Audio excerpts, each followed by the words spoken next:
Hello, good evening. সন্ধেবেলা চায়ের সাথে আমি তিথি। তো আজকে দেখো সন্ধেবেলা চা করেছি। চা বলতে এখানে মেয়ের ব্ল্যাক কফি আর আমার জন্য মুড়ি। চা মুড়ি ছাড়া খেতেই পারি না। আর এই দুধ চার মধ্যে একটু কফি দিলে তার স্বাদটা দারুণ হয়। আর মিঠাইয়ের জন্যও কিন্তু খাবার আছে। আর মিঠাই খাবার খাওয়ার জন্য দেখো রান্নাঘরের দুয়ার ধারে ঠায় বসে আছে।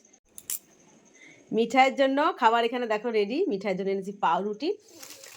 আর এই যে এখন ওকে পাউরুটি দেবো। আর এখন দেবো না, এখন দিলে ও খেয়ে নেবে, তারপর আবার চাইবে। তো যখন আমি চা খাবো তখনই ওকে দেবো। তো কফিটাকে আগে থেকে বানিয়ে রেখেছি, এখন এটাকে গরম বসিয়ে দেবো। মেয়ে খাবে। সকাল সন্ধে চায়ের একটা ব্যাপারই আলাদা, মানে চাটা ঠিকঠাক না খেলে ঠিক মন পোষায় না।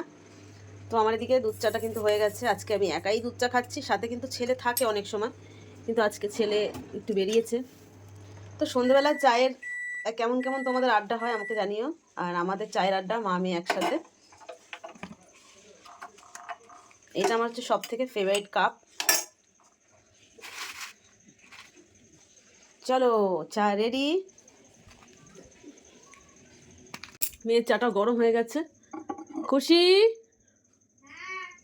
চলে আসো, তোমার চা তোমার কফি গরম হয়ে গেছে। আমাদের তো খাবার নিয়ে নিয়েছি, এখন মিঠাইকে দিতে হবে, না হলে চা খেতে দেবে না। এই যে মিঠাইয়ের ফেভারিট খাবার, ওর সব থেকে পছন্দের খাবার হচ্ছে পাউরুটি। না, পুরোটা একবারে দেবো না। আর হাত কামড়ি হাত কামড়ি দেখেছো?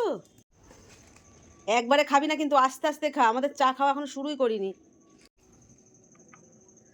তো বন্ধুরা আর বেশি কথা বাড়াবো না, তাহলে চা ঠান্ডা হয়ে যাবে। তো সবাইকে বাই, শুভ সন্ধ্যা।